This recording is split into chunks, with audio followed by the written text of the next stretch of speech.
Hi, and welcome to Coach Jude at Rangitoto. Now, I promised in my first episode that one of the things that I wouldn't discuss was what to eat. Today I'm breaking that promise because I want to talk about fibre and the role fibre has to play in assisting your weight loss. The main reason being that this has become a recent focus of my own journey. And to be honest, I've found it reasonably challenging. So I wanted to share my experiences with you with the aim of making your journey a little bit easier.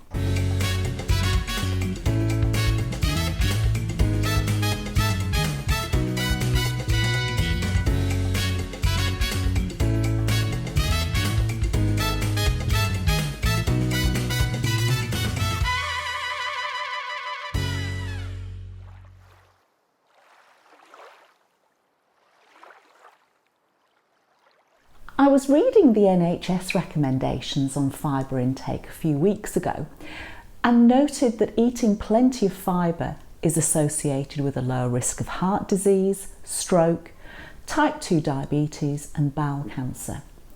The amount we should eat is about 30 grams a day. Fibre is only found in plants, and as I eat a mainly plant-based diet, I thought that I would have this in the bag. Wrong. Typically, I was having between 18 to 20 grams, about on par with the national average. Well, I set about immediately trying to do better. And chaps, it wasn't easy. Most days I really struggled to get above 25 grams. The added problem being that some of the foods that do provide a decent amount of fibre also come with a generous helping of energy. So trying to get in 30 grams of fibre and not overeating proved particularly challenging. The real superstars of fibre are beans, pulses, nuts, seeds and whole grains. Fruit and vegetables also contain fibre, but many of them don't have a lot in an average serving. One at the higher end is avocado at 7 grams for half a fruit. And an unexpected but delicious source is dark chocolate with 70% or higher cocoa solids, 20 grams providing a very useful 3.5 grams. If you want to try and boost your own fibre intake, as part of my free comprehensive guide to kickstarting your weight loss, I include a carb challenge. This involves improving the quality of your carb intake.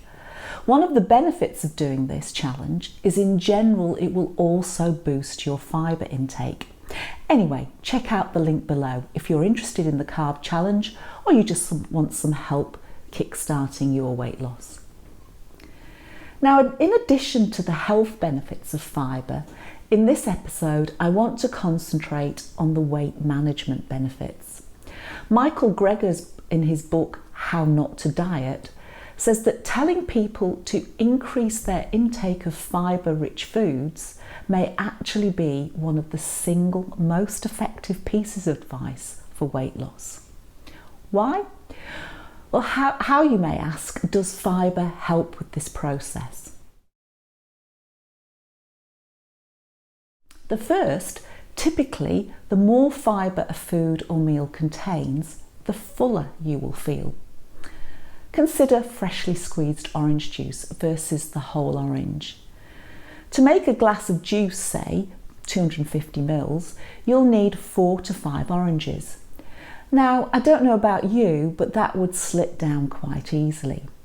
But to eat 4 or 5 whole oranges, that ain't going to happen.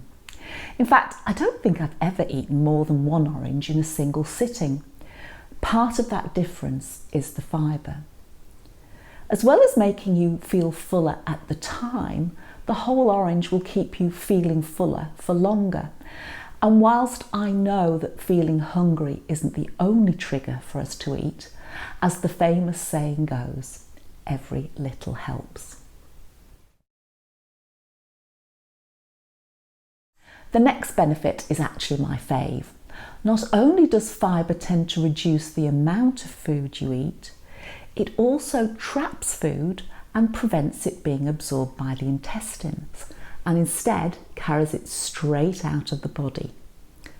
There have been multiple studies that show that if you're on a high fibre diet, Typically twice as many calories end up in the toilet as those on a low fibre diet. Of course, there are drugs that do this, but fibre is a safe and natural way to do it. Another great advantage of fibre is it boosts your metabolism so that you burn an extra 2% even in your sleep.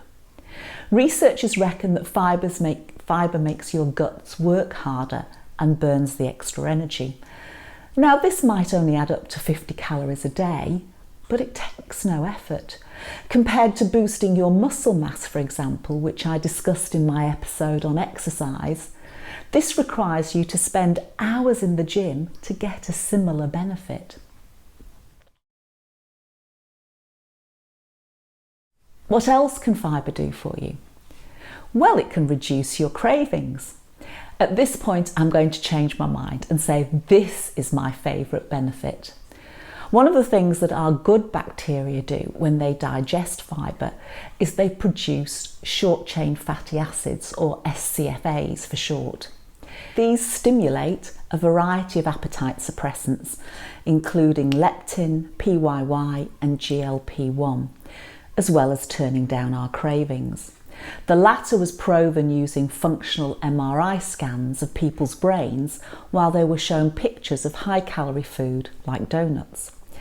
The reward centre response, i.e. their dopamine response, was reduced when the scientists secretly delivered short-chain fatty acids via a tube inserted in their colon. Real dedication to science going on there.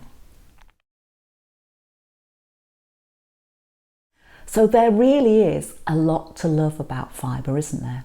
It helps you feel full for longer, it boosts your metabolism, it flushes some of those calories down the toilet, and it reduces your cravings. All this has got me pretty excited. So starting on the 1st of October, I'm going to set myself a challenge of having 30 in 30. That is a minimum of 30 grams of fibre each day for 30 days. If you're interested in joining me, I will be posting some additional episodes specifically on this challenge in the coming week. And please remember, if you need more ideas because you're just setting out on your weight loss journey, or perhaps you've stalled, check out the link below to my free comprehensive guide to kickstarting your weight loss. And on that thought, I'll leave you. As always, I thank you so much for your time. I really do appreciate it. Don't forget to like this episode if you found it useful, subscribe if you want to learn more, and do share your progress, your triumphs and your insights with me. All the best. Until next time. Bye.